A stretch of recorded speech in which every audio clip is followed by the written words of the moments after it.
Hey, it's Santo from Dick Johnson, and today I'm gonna show you how to use a pomade. Pomade is different from hair wax. You can apply it to wet hair also. The wetter the hair, the slimier the loop. Take a shower, or you can ask someone to pee on your hair.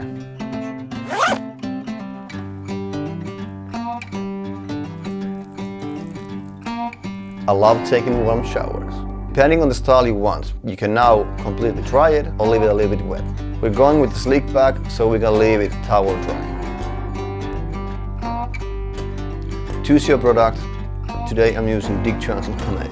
Take half of the pomade from the jar. Just kidding. Take a fingertip of pomade from the jar.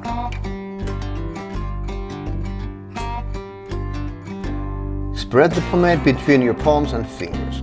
Make sure that the pomade is smooth and distributed evenly. Spread the pomade from the roots to the tips of the hair. The more pomade you put on the roots, the stronger the hold and the neater the style. Look, these two cuts are both made with Dick Johnson pomade. Yeah, I know, it's fucking amazing.